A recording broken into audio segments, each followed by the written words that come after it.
Welcome, adventurers, heroes, and villains, to Burgscneider Live, your gateway to the realms of mythodea, epic LARP battles, and awesome, historically and fantasy-inspired costumes. So grab yourself a tankard, ready your gear, and join myself, Nico! Nico has unfortunately been reduced to a treasure drop today. But what treasure? Like this time, it's not just coins this time. He's actually left us with a few other goodies. Right? Oh, what is that? Wow, nice. I believe that's the yet unreleased Sorcerer's Sword dagger. Ooh, fancy. Maybe we'll get to talk to one of our nice people about wave 3 weapons at some point. Yeah. Unfortunately, yes, we are lacking Nico. We're so sorry, everybody. But myself, Nico, Mike, and Emma returns once more to talk about all things Burgschneider in the wonderful, wonderful world. And just to catch everyone up who has not ever been here before on what exactly we do, actually, Emma, would you be so kind as to hand me Nico? Of course. Nico. So, Yeah. You were so young and beautiful. He's gonna Take the... yeah, that's my loot. Yeah, okay, cool. Yeah.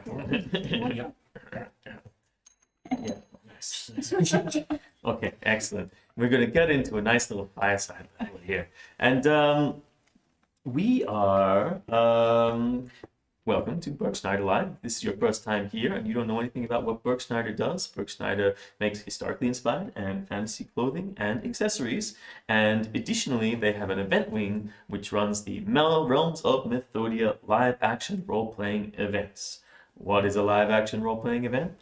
Well, a live action role-playing event is where you go and play a game like a role-playing game or a computer first-person role-playing game, except you play the character dressed as the character, and you say what the character would say, you do what the character would do, and of course there are limitations to that because we don't want to hurt each other.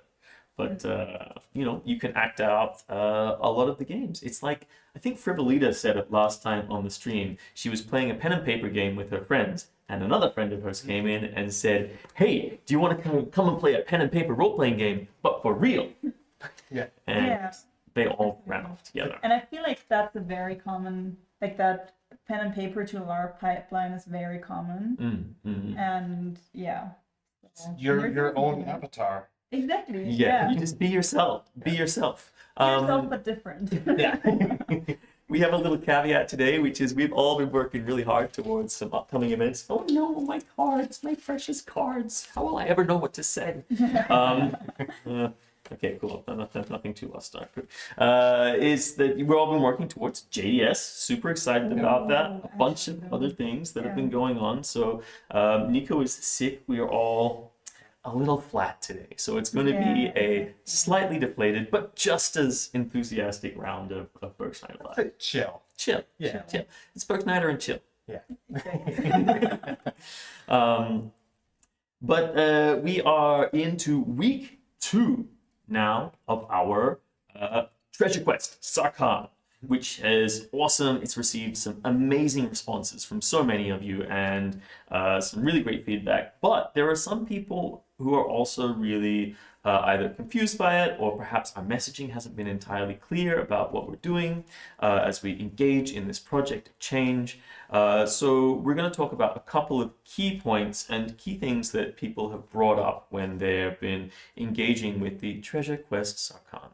The first thing to understand about what we're doing here is we're creating a series of merchandise that will allow you to purchase cool things that are Realms of Mythodea and Conquest-based merchandise that then have a sometimes inflated fee, but sometimes not. Sometimes just by buying that merchandise, it causes then coins to appear in the world. And coins are an important...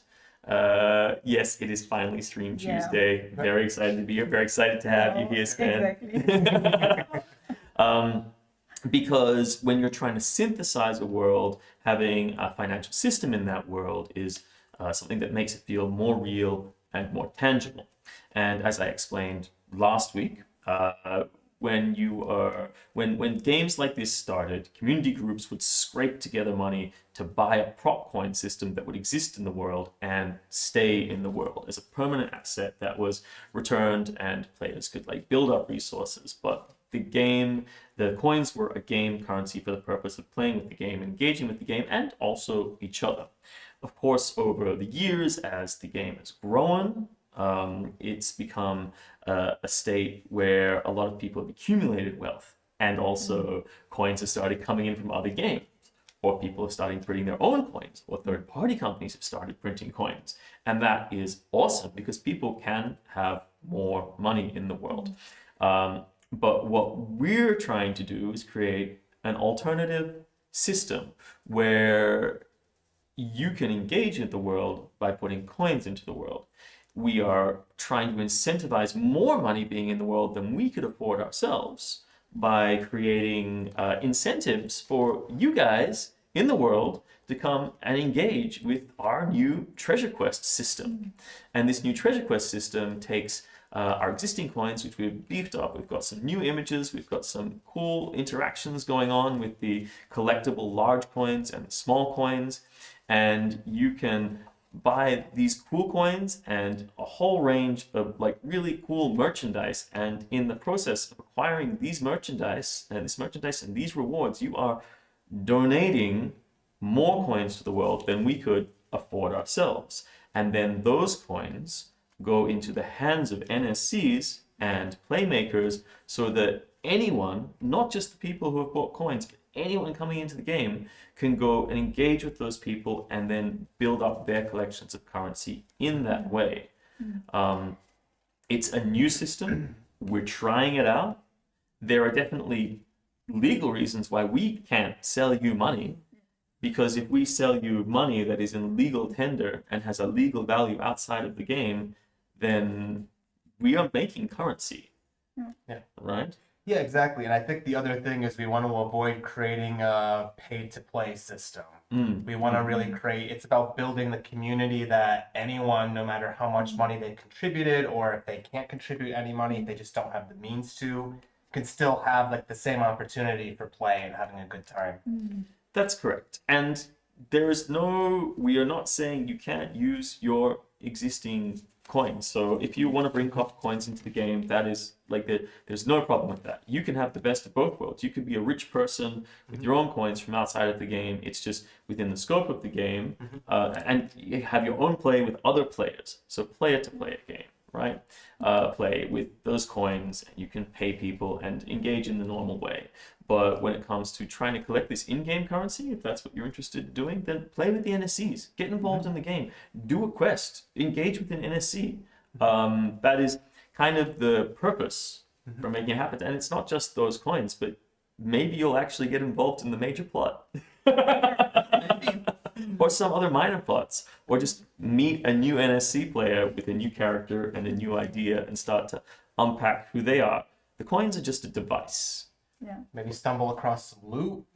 Yeah, if you're in the wilderness, you stumble across loot and you find the coins are just yours, which is cool. So if you donate the coins to the game, you don't get the coins, but you get some other goodies as a thank you for helping us set that system into Yeah, and if you have a look at it and actually balance it out, it's mostly a pretty straight up deal. You buy goodies, we get goodies to put in the game, everybody wins. Yeah. It's awesome, and it's fun times, and it creates lots of great play for new players in particular to come in the game, or people who don't have the money to buy a lot of coins outside of the game to come into the game with, to pay to win, or whatever, they're doing, which is great.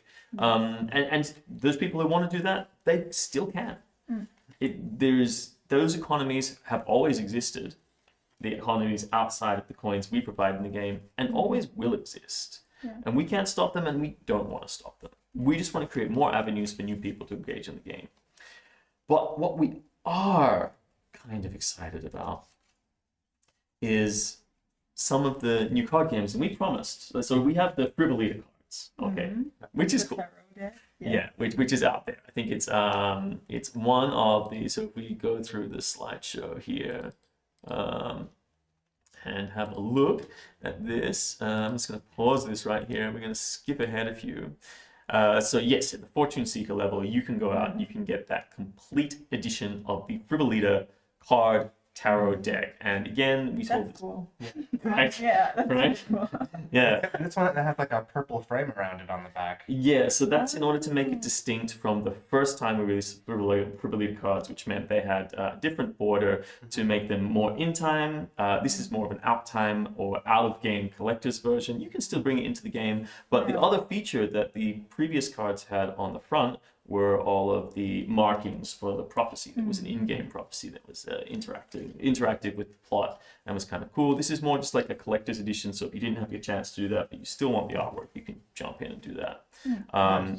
I'd like to remind everyone as well that all of these are limited time. So all of the merchandise here that you're getting is also exclusive to this particular quest and will be discontinued after the fact. So we're in week 2, which means there is a little under 14 days to come and get any of these cool goodies. And one of the goodies on offer that we're going to get into a little more right now is this card game, Balance of Power, Sarkan Balance of Power, which you can get for either interacting with the gambler level, which is a very, very, very low level. I think it's around 25, 26 euros to get in, get yourself a card deck, drop some coins in game, and then you'll have that deck to either play the deck by itself or to play with other people who have the same deck. And that's a different deck from the Vibalier one, right? Yeah, so this is a different card deck. So the Vibalier deck is a fortune-telling deck for, reading the future in the same way most tarot decks are used. And the Sarkan Balance of Power cards are a standalone game. And the idea is that there are several ways to play the game. So the idea is that you could play it as a child or a kid, and you should get into it to start with. And there's a very simple set of rules using a single deck of cards that sort of uses that kind of game. And it uses, if we just go to like the anatomy of the card, first actually let's have a quick look at this card back. So this is, in case you didn't see the full artwork, let's have a quick look at that. You can sort of see the full kind of little bit of inspiration from a few franchises there as we go through it. And it's set up so that when you actually play it, you can use like one side or the other when you're building armies in the game, which is one aspect of the game. The design is really nice. Yeah. I wonder who made it. Could have been anyone, really. I hear some artist called Cephalopede working with a game studio called Tabletop Dynasties put this together in conjunction with the realms of mythodea and Burgschneider. But going to the card faces and looking at the front of the cards, so the deck is comprised of 3 types of cards. It's got noble cards, resource cards, and agent cards. I hope so too. If enough people buy tarot cards, then that's cool. But a lot of people will be able to like make the characters. Like I think Vibalier said in the interview. So I think tomorrow morning we're launching the full 20-minute interview with Vibalier talking about the tarot cards. And she talks about a lot of people she mentioned that a bunch of people have actually made their characters around the cards, being mystics or fortune tellers, and they collected the cards.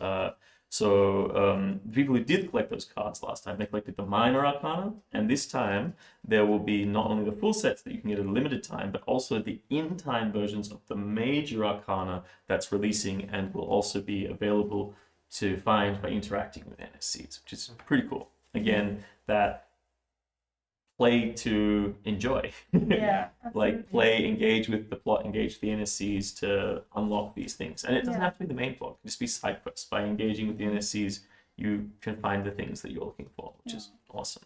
But in this game, if you're playing the basic game with a single set of cards, you take the noble cards, which are denoted by the crowns appearing on the cards, and you separate them from all the other cards, which are the agent cards and the resource cards. There are 4 types of resource cards, basically like 4 suits in a standard set of cards. And those cards are divided amongst all the people playing at the table. And then you put the nobles face down on the table, and then each person draws 3 cards from their little stack of cards. And then what you do is you put every person chooses a card from their hand, and they put it face down on the table. And then once everyone's done that, you reveal the noble card to see what its rank is and what its suit is as it appears in the top left corner of the card.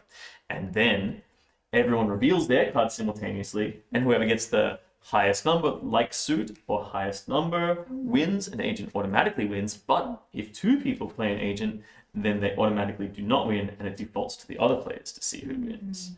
And yeah. Nice. I'm just wondering right now, how did you choose the motifs or the motives for the designs? So are those actual characters in the images? Yeah, in the images. Or in the okay, so for the drawings particularly, what I wanted to do was create a generic world that people could impose their own personalities on, as opposed to like the Vibalier tarot decks where people go into, like, she goes into such amazing detail defining the people, choosing the people who play in the game. This is more this first set that we're making, which is the basic set, is a set of cards that is inspired by the players who have played in this world over and over again. So as opposed to drawing a particular person, the goal was to represent the feel of the world of mythodea that the players had generated. And to kind of grasp the overall aesthetic of it? Yes. Okay. Yeah. Really cool. Yeah, and just get that feeling. So this simple game, the single card deck, if you get that single deck level and just get a single deck, you can play it like in terms. It's a very simple game. It's set up so that you can bet with tokens. Yeah. You can remember it when you're absolutely beer and pretzel style. And you can blaze through the game, or children can play it, for sticks or twigs or rocks. Or for the cards themselves, if that's what you're playing for. But then additionally, there's even people play around on the stream sometimes. That's a good idea. Yes, so I believe over the next few weeks there'll be a few videos that come out showing you how to sort of like play the game, and I was in fact thinking of inviting some of these guys. So could be on the cards. Could be on the cards. That's what I say. Yeah.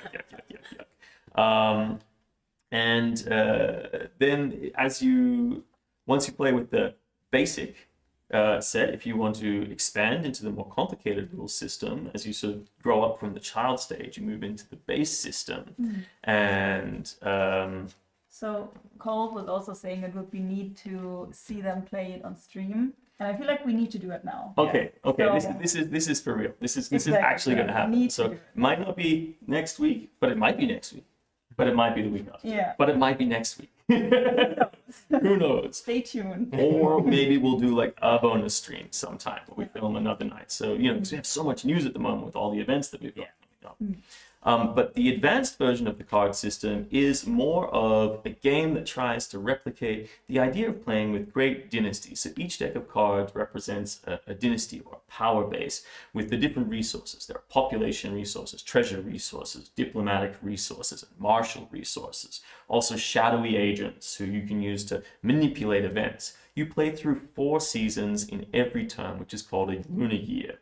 Through the planting season, the harvest season, the trade season, and the campaign season, during which you will engage your cards, your nobles, your resources to draw more cards, play more cards, sacrifice them to get benefits, or send out diplomatic envoys in order to make trade with other people, again, to draw more cards, or engage in combat with the armies that you build in the course of the game. Just to give you an idea of what this looks like in the play area, we're looking at kind of a setup like this, where you have your deck, your discard, your frontier where you assemble your armies, your court where your nobles and your agents reside, and your realm where all of your resources reside. You can see the human resources, the treasure resources, the diplomatic resources.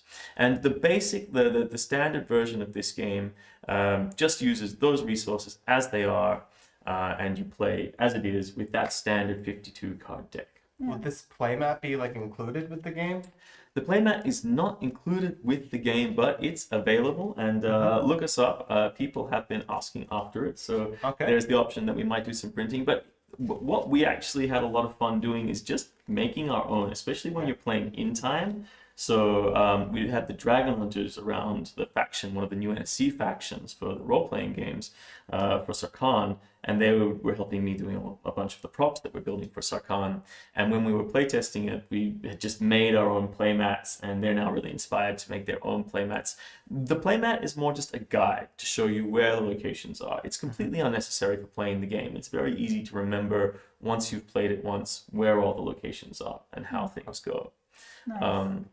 But essentially, you play the game for 2 knockout conditions and 1 win condition. 1 knockout condition is if you're monarch, so you elect the first noble card you play in the game is your monarch, becomes your monarch for the rest of the game. Sometimes you can change it, usually not. And then, if your monarch is destroyed, you are out of the game.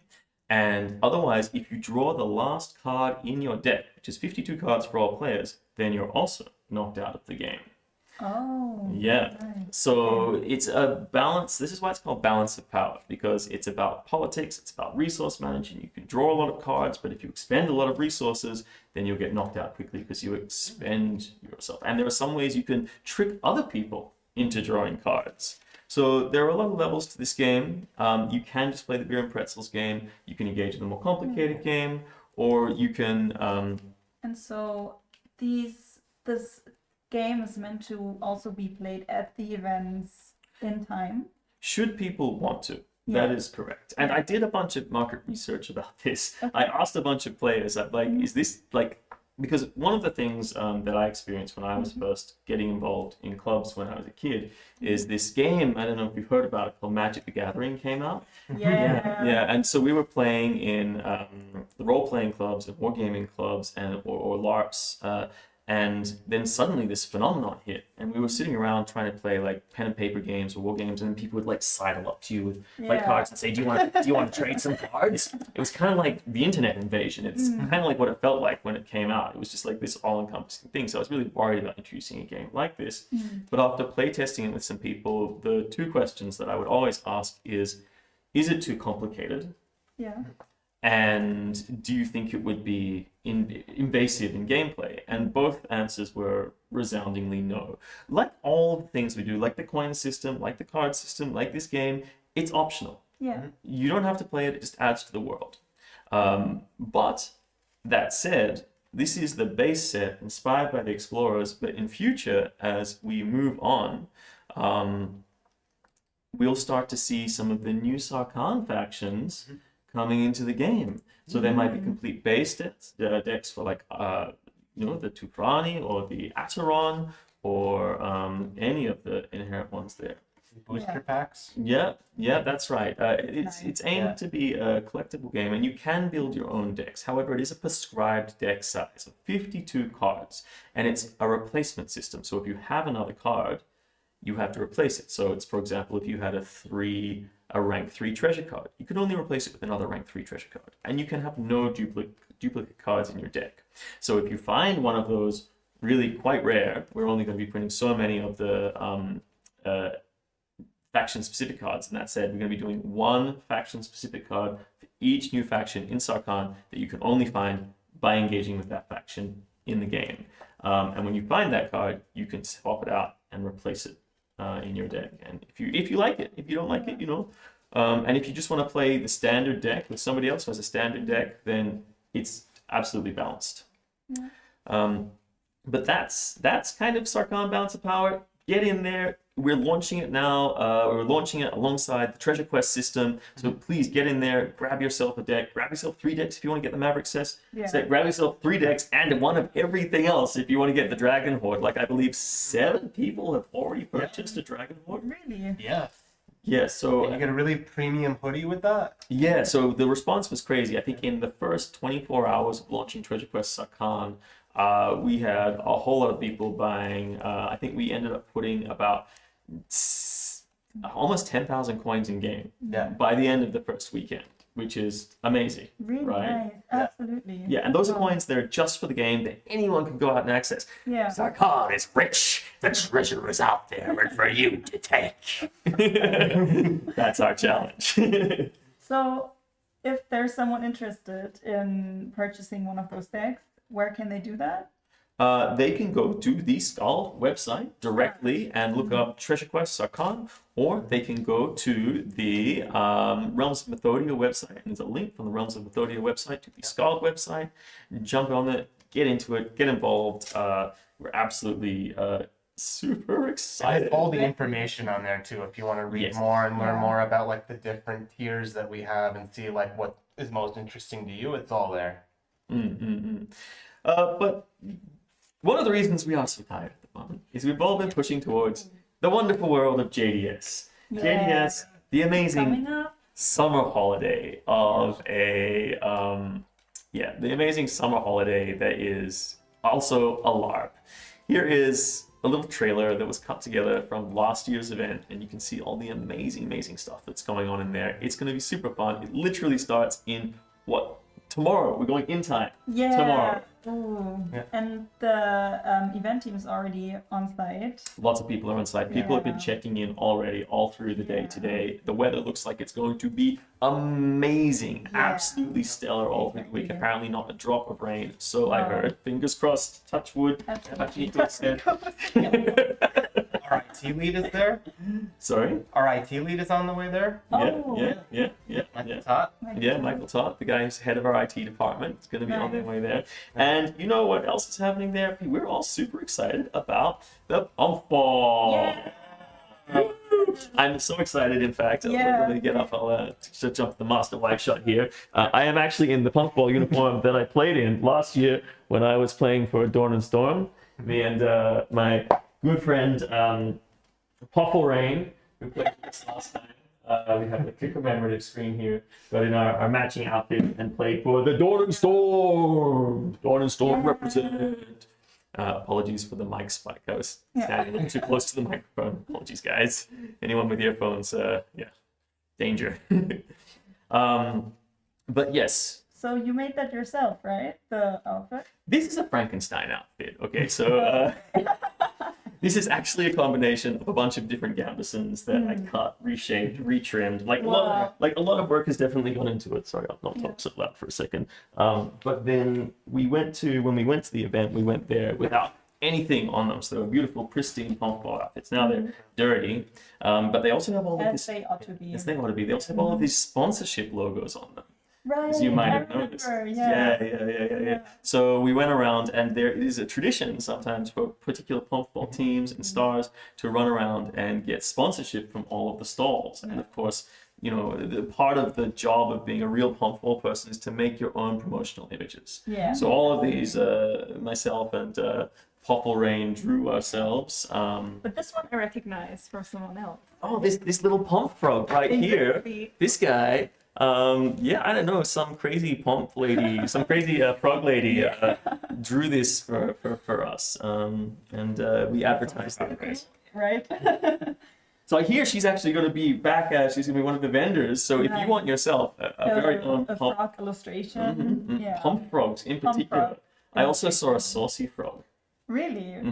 What did that look like? Well, kind of like this, I guess.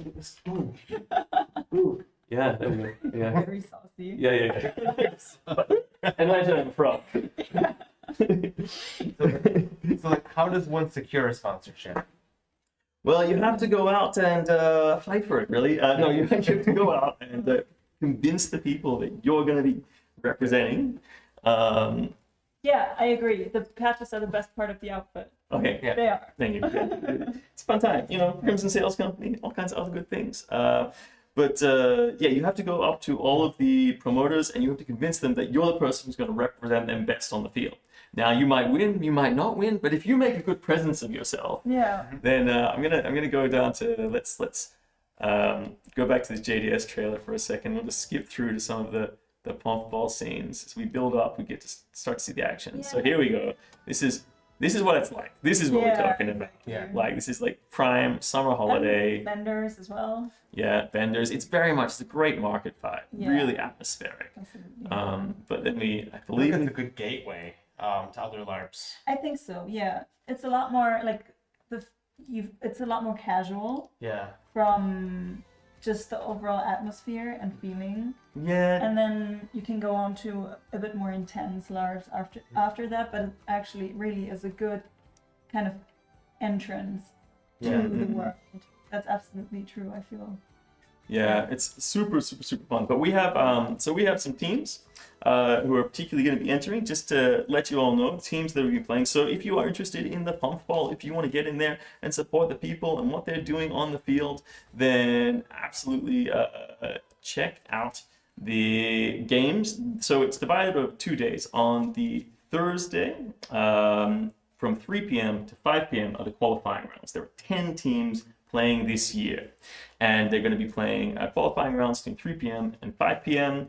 And then again on the Friday between from 3 p.m. and 5 p.m. again the qualifying rounds continue, and they beat it down, and then the teams will play each other. I think it's like a round robin where all teams play all teams, because the games are short. They're like 20 minutes tops, like 20 minutes, 30 minutes tops. Really fast paced with these pomps going at it, like pushing up the field. Let me see once more if I can find this this segment here. Here we go. I think I'm going to go from here. I think this is the there we go. So that's the action. This is what we're talking about. You can see those pomps there on the field that people are playing with. Yeah, there we go. So that's the action. That's what the pomp looks like. And the ball's like reasonably small. And the goals, I think we said last week, they're a reasonable size. They're trying to get them in there. So the teams play a round robin. They knock each other out, or they score points based on wins. And then the highest points scoring, the 4 highest point scoring team on the Friday between 5 p.m. and 7 p.m. go into the grand finals. And they go into win. And look, we've got some hot contenders this time. There's let's see, there's one. So there is, if you just give me a second, we have Burgscneider, der Gallenstock? Der Galgenstrick. Galgenstrick. Yeah. And then we have the Western All-Stars. We have the Dornenstorm. Dornenstorm represent.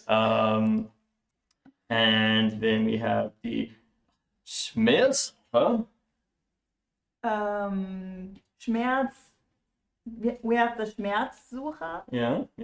Then the Valida Wildfire. Yeah, Valida Wildfire. The BSG Adlerklaue. The Dreher Drescher. The Pompf's Arrival. Das nördliche Siegel. Die Feste der Vielfalt, of course. Yeah. Den Westen. Das Reich der Rosen. Die Herzsucher. Die Valida. So those are the camps that they're from. Got you. So that's all right. Sorry. No, it's all cool. But so it stopped at Pompf's Arrival. Yeah. And we previously had one called Dynamo Diversity, but they have been replaced with another team. Nameless team. Askelon and Märkischer Bund? Der Märkische Bund. Märkische Bund, yeah. So they're coming together with the ring-ins at the last minute because one of the teams dropped out. But competition is going to be fierce. I tell you what, crowd favorites are always Dornenstorm and Westerling. However, they are not always the best, but the crowd loves them. Yeah. The Westerlings, they have a really big crowd following. So they always have the Western All-Stars, I believe. Yeah. They always have a huge crowd showing up to hang out. I believe Valida was the winner from last year, so they are the ones to beat this year if you want to get on the field and knock them out of the park. Yeah. But Avernus United, I believe, were the winners for the last 3 years. Or Vibalier? Rebus. That's the top one. The top one? The Viribus United? Yeah, there you go. They won for the last 3 years, and they were the ones that I was playing against in the final game. Well, not in the grand finals. Which team were you part of? So I was with the Dornenstorm, okay? Dornenstorm, and we were playing a game. Realms of the Roses? And Rector Rosen. That's right. Rector Rosen. And we were playing against these guys, and we were maybe antagonizing them a little too much. They were maybe scheduled to win, and then they got their huge crowd and launched a pitch invasion. And it's all. We would have got 2 wins. But I feel we like probably would have gotten to the finals, but they. But I feel like it's not a Pompf Ball tournament unless there's at least 1 pitch invasion. True. So it needs to happen. The controversy. Exactly. The controversy. That's what it's about. Anyway, represent. We're excited. We're excited that you're going to be there. We're excited for some of us to be there. Emma's definitely going to be there. I'll be popping in there for a little bit tomorrow to interview some of the fans.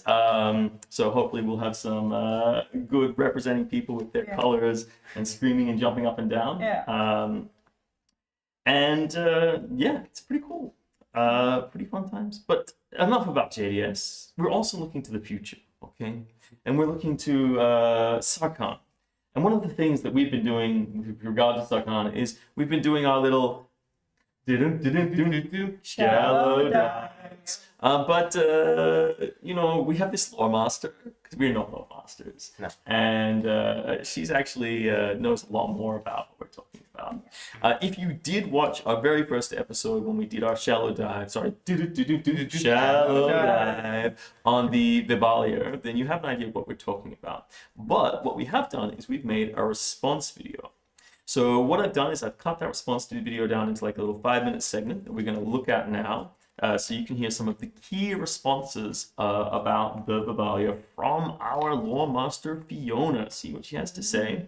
And then the full interview with the Lore Master will be released as a special YouTube release at some point later this week. So keep an eye out for that and check this out, right? Ring the bell. Ring the bell. Just ring the Pompf bell.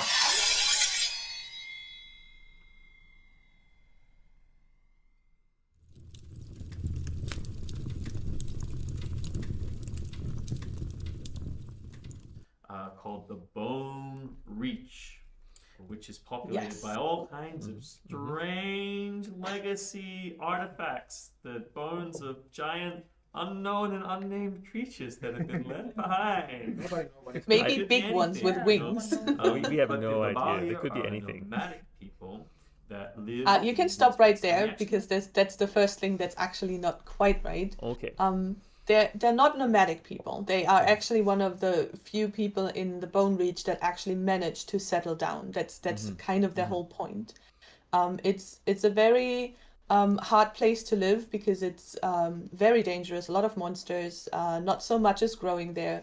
So the Vibalians, the Vibalier in German, they went there and they actually managed to till some ground, to plant things, and to have like small settlements where they live.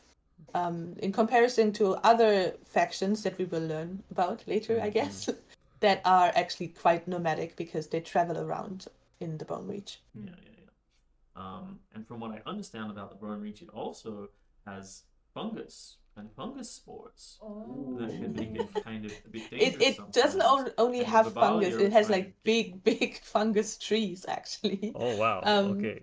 So that's kind of a thing about the Bone Reach, that there's like these massive fungus, like mushroom forests that travel kind of like they grow very fast and then they die again, and like in this the way shifting sands. Yes, it's like shifting sands. It's like waves actually, and they are growing all over the Bone Reach, so it's kind of hard to navigate through it.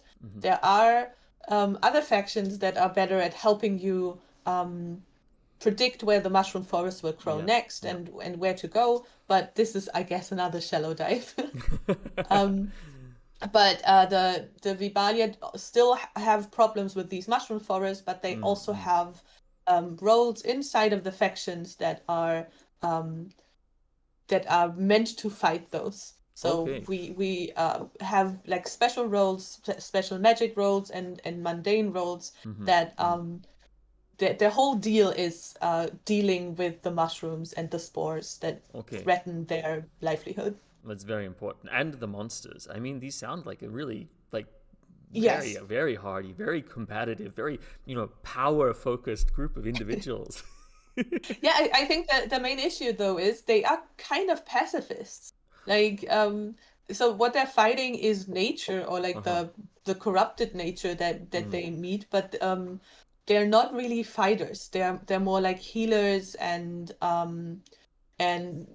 gardeners and cooks and alchemists. They're not so much fighters, so this is why they rely on other factions. Like you see, we have this network of factions. They need each other in this environment, and while they provide food and safe settlements, and safety from the spores, they can't fight the monsters, so they rely on monster hunters. That is yet another shallow dive. Ideas of, hey, we're nice, happy hippies, but I think that's maybe there are some sinister undertones going on. Darker. that's actually a very, very good point that you make there, because they seem like, oh, that's such nice gardeners, and they plant things, oh how nice, and they look kind of like naturey and stuff. But there is something underneath. Like, it does feel a bit like a cult. Like, a lot of people at the beta event said, like, they kind of felt like a cult. That is what we're aiming for, because you cannot forget it's a group of people that chose to live in a very inhabitable place. Uninhabitable place, even. Uninhabitable, yes, sorry. Yeah, uninhabitable place. And somehow they make do what others couldn't do. So there is something about them that's just very, very interesting, and just draws you in, because something doesn't quite feel right. Like, how are they doing it? And I hope that there's this duality in them. Like, they are nice, they are very nature connected, and they will heal you and they will feed you when you come to them. But there's something underneath that you can figure out. They might also take some bits in the process. Yes, I mean, everything has a price. Everything has a price in this world. All right. Well, this has been the response video to our first shallow dive. Boom, boom, boom, boom, shallow dive. And we'll be back next week. Gonna be my ringtone. We'll be back soon with another response video to another one of our boom, boom, boom, boom, shallow dive episodes, and we look forward to seeing you then, where you can come and join us to get all the news and information from the source itself. That's right. All right, thanks, Fiona. Appreciate your time. Thank you, Herbert. Bye-bye. Bye-bye. 3, 4. Wow. Okay. 9. She told us a thing or two. Exactly. So that's when we're doing the shallow dives, right? Shallow dives. Yeah. Because, like, Fiona knows. Yeah. Fiona does. She knows best. She knows Exactly. she is constantly. She's in the plot team. She's talking every day with every member of the plot team. She's across all the factions, who they are, what they're doing. Yeah. We are just shallow divers, diving innocently for coins. Exactly. And Pompf Ball cards. By the way, I totally forgot to mention, if you are at JDS this weekend and you like your Pompf Ball and your teams, there are Pompf Ball cards of all the players that you can collect from dirty Pompf Ball card merchants. I mean, they might be very clean, actually, but I'm not. But segueing from the Vibalier, which is really cool to hear a little bit more about the bone waste, the bone reach, and the fungus forest, and all of the things that are going on there. And part of what we've been doing, and why we're so tired, is that we've been working really hard to make the props to represent the world on this site for like 10,000 person live action role playing game. And we've got this this crazy thing we've been building. So people who have viewed this stream before may have seen the first part of this, but it's been condensed and made faster. This is a 2-minute video. Previously, it was also, the first half of this was a 2-minute video. Another 1 minute of equivalent time has been added to the end of it. But let's just have a look at this, and you can see what the heck we've been doing with the help of a whole bunch of amazing volunteers. And you can hear us during this. Okay. So yeah, this first part is like the first video you've already seen. This first Road to Sarkan video for the Bone Reach build. this is faster. Yeah. Even faster. Yeah, this is like twice as fast as it was last time. And there is other people. There will be. Okay. Yeah. So this is building the prototype. So when I was getting in there to start with, I just wanted to get like all of this particular part of the build is the most complex part of the build. Let me turn down the Appalachian music a little bit. This part of the build is the most complicated and difficult part of the build. Everything else kind of sits on the ground, whereas this is a freestanding interlocking device. So I did all of the initial prototyping by myself and made these first two pieces and blocked out the spinal column. And then these amazing guys came in and duplicated all of the patterning that I did for the spinal column. This is Alina and Max, big love, Alina and Max. Aren't they also NPCs? Yeah, they're they the are flesh undead flesh. They're flesh sewers for the undead cool. flesh. Right. That's right. And so they came in and they got all, and it doesn't look like they're doing a lot, but when you see what they've done and also the necessary, so we're starting to put together now. It's the first piece of 5 pieces for the spinal column, and there are all of these interlocking holes in it so that they connect to the spines and then to each other to make a freestanding thing. Okay, and now the dragon hunters have come. So this is kind of ironic, right? So the dragon hunters as a faction have came in with like 8 people, and over the weekend, this is the weekend just gone, like put this build in. So this is kind of over 4 weeks at the moment, but all told, I would say it was 7 or 8 days total of work in this video at the moment. And when I say days, I mean like probably 14-hour days. Yeah, these guys, they're crazy. Look at this, right? So now we're duplicating all the pieces. You see the spinal column there, right? And now you can see it all coming together. And what we do is we do a little setup that you'll see very briefly at the end, but I got some photos for you. So you can see them all coming together. Now we assemble it. Okay, yeah. Tease. We're going to go into the slideshow now. So you can see these cool guys who are helping me with it. So nice. Really, really cool. Yeah, these guys, this is Max and Alina, absolute sweeties. And this is what we're talking about.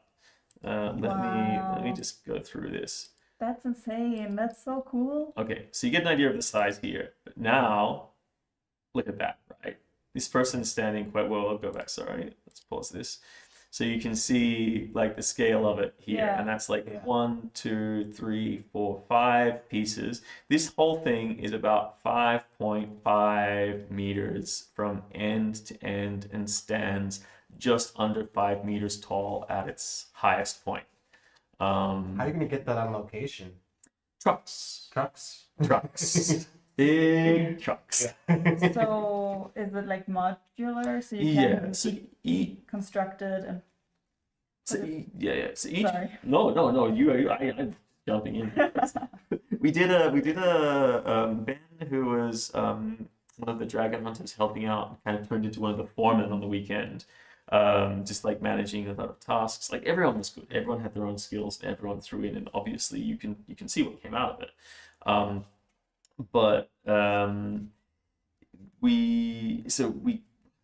Answering the question, we put it together in, so there's, each rib is 3 pieces. The spinal column, the left rib, and the right rib. Because of the way that they're set up, it's actually, even when they're fully clad in the fabric and the glue and the hard coat at the end and painted, they're still in such a way that one person can carry them. Because unlike I don't know if anyone's seen the big crystals that we used to use, like they're kind of difficult for one person to manage. But with these ones, because they're like this arch shape, you can kind of get in there and roll it up and then stand underneath it and push it up, and the weight hangs down kind of behind you and in front of you so you can walk it. But essentially we put those bone pieces on the truck, we put the spine on the truck, and it'll all fit into a truck. And they live at Broccolo, which is our big location where we run the conquests. So it's a one-way trip for these things. Some of the smaller bones when we make them. So this is like the first 6 ribs of what will be 10 ribs total. They won't be all joined. Most of that's the main centerpiece finished and the biggest part. The rest will be smaller pieces that sort of build out from it. And then there'll be a wing section, and a large head section and a big tail on these vertebrae that lie off. So the whole thing will sprawl like about 20 meters in length, right? And really, really cool. I Yeah. can't wait to see it on site. It's so nice. It's gonna be crazy. It's gonna be like a real centerpiece. centerpiece. Well, here's a little look at some of the design sketches, right? So so you get to, I'm just gonna grab a corner of this and we'll zoom in a little bit. So you can get an idea. This is kind of what we've been building here. This part with all the ribs that go together. The original design varied a little bit. We had to put feet on both sides, otherwise it wasn't going to stand up by itself. But then additionally, there's this large wing piece that we're aiming to build, and then the head going out here. You can get an idea of the scale of it. And then beyond just the core pieces, lots of other miscellaneous pieces that will be scattered around the battlefield. So it really starts to feel like this new and immersive space. Like, very cool, very fun.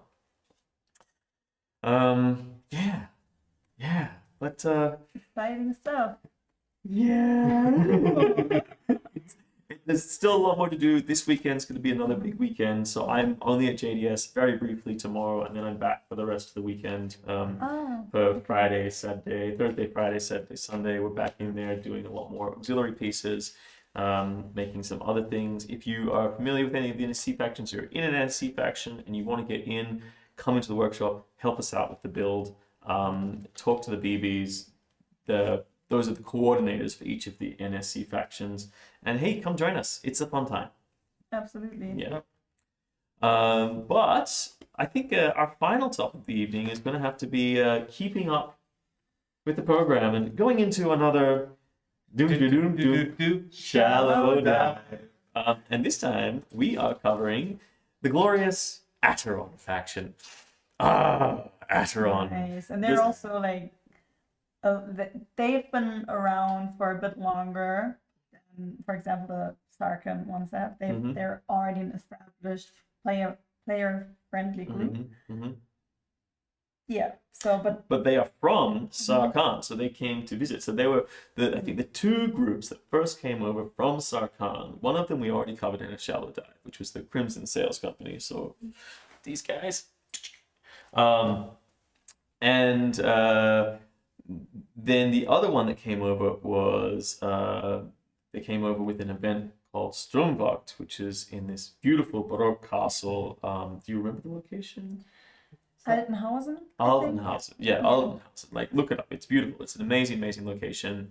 It's a really premium game. Like, it's just got, like, you go in, you get excellent facilities, excellent food. And for the last 3 years that it's run, it's always been hosted by the Atteronians. So much of the plot around that game has been sort of run by the Atteronians. And people, it's set in a castle that is just on the boundaries or on the borderlands, just inside of Mythospira. So if you're unaware, the old continent that we've come from and have been playing in for the last 20 years is called Mythospira, and the new continent the game is moving into is called Sarkan. The faction we're talking about now, the Atterons, are from Sarkan, and they have been coming to this particular castle just on the borderlands, where they have been playing out their drama, rolling in their dirt, and dealing with their dirty fairies. So I'm going to run a little slideshow while we talk about that. But there's quite a contrast between the Crimson Sales Company and the Atteronians. Even though they have the same colors. No, I'm just kidding. But that's true. But like culturally, like they have quite a bit of a difference, right? Absolutely. Also, when it comes to their values as well. Well, in Crimson Sales Company, they are more profit-driven. They definitely have camaraderie among their ranks, but outwardly, they're very sort of profit-driven. Yeah. Whereas Atteronians, like, they want to welcome you into a group brawl so you can get to know each other better. And they're a bit more superstitious, right? Very. So I think this is why they have the cross stitches on the uniforms. If you see, like, they've got all these little cross stitches as details in their LARP outfits, or in their attire, and that's to do with, like, I think, like, superstition, warding off fairies, or maybe protecting from fairies. I might be wrong. We'll get corrected in the deep dive. Yeah, exactly. Fairies are They're a thing. They are a absolutely. thing. For the Atteronians, Yeah. yes. Yeah. If you want to have a look at any of the Sturmwacht ticket trailers that have released in the past on the YouTube channel, check them out. You will see some fairies, and every year I'm always astounded at like the outfits and the lengths that people go to, right? Oh my god, yes, 100%. Uh-huh. The level of just craftsmanship in these outfits is mind blowing to It me. looks really ethereal.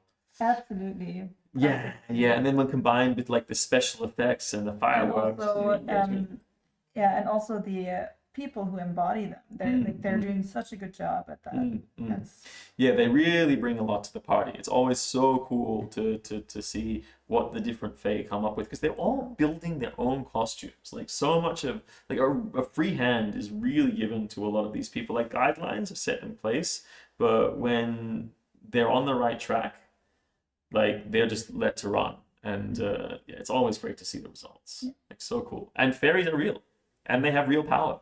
In Atteron, so live in fear. But then on the other side, there's also like the Church of the Sun and the Moon. Okay, and as the regular representative of the priesthood of the Sun and the Moon, at the previous last 2 years events anyway, I can tell you that they don't get along so well with the fairies. They're kind of on this other side of the fence where they're like logic and science and don't give by believing in the fairies, you give them power. Your superstition empowers them. You should stand on your own 2 feet with your own mind. Logic and reason. Yeah, it's very important. yeah.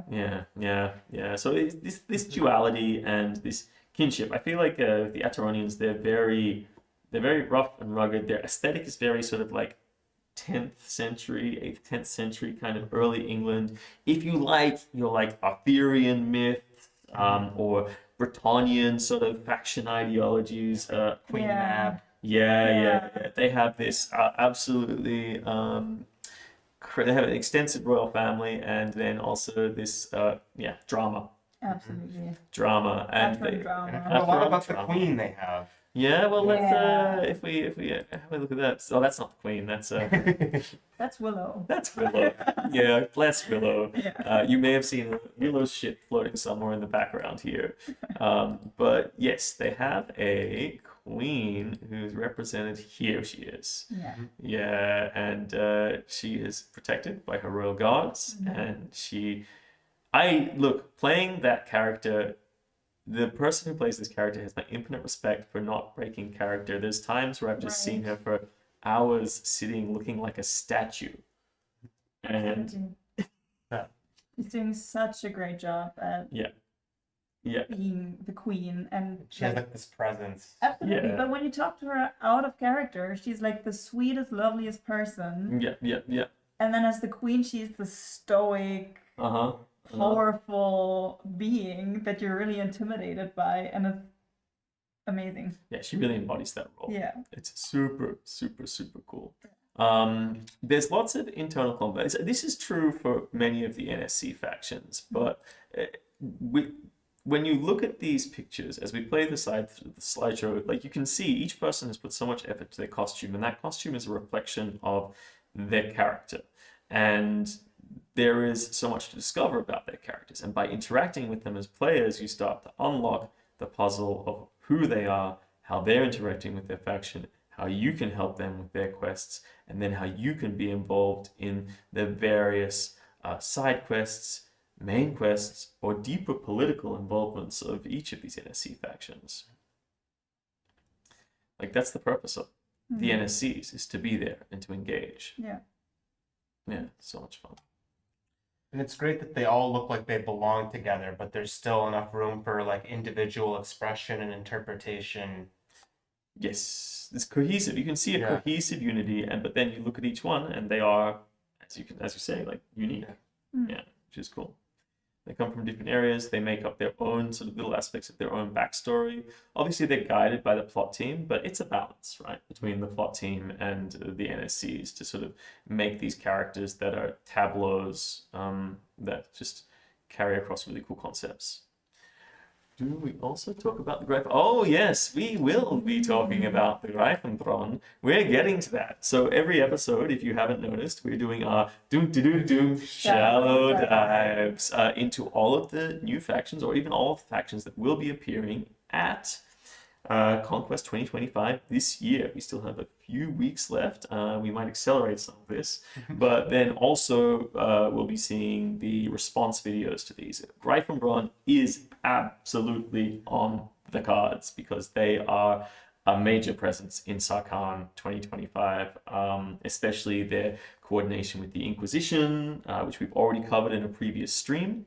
So I think we've covered, this is the 4th faction we've covered at the moment. So we've got like 5 more. We've covered Inquisition, Vibalier, Atteron, Crimson Sales Company. Yeah. So that's 4. Yeah. Well, we've done one each stream, and we'll be doing one more each stream until Conquest. So who will be next? You have to stay tuned for next time. Hey, make a specific request. If you're asking for Greifenbronn, we might do it. But that said, we're trying to balance out the new factions with some of the old factions. So we might go back to either Black Dynasty or the Undead Flesh, because we've got to bring people up to speed. That said, don't worry. Greifenbronn is going to get a lot of attention. Well, unfortunately, with that shallow dive, brings us to the end of today's stream. Thank you so much for everyone for joining us, for coming on board. Apologies again for being so flat this week. It is a crazy time. Nico is the flattest of all of us, and he's still real perky. Yeah. We are going to send you off with absolute best wishes for JDS. Hopefully, I'll see some of you there tomorrow. If not, then I'll catch you on the field of battle, and we will be back next week with more shallow dives, more updates from Treasure Quest Sarkan 2025, more responses from our Lore Master, and other amazing, amazing projects to do with Realms of Mythodea and Burgschneider coming. We've got some really cool announcements in the wings for Burgschneider as well. So hopefully we will see you all next week, and if not, see you soon. Bye. See ya. See ya.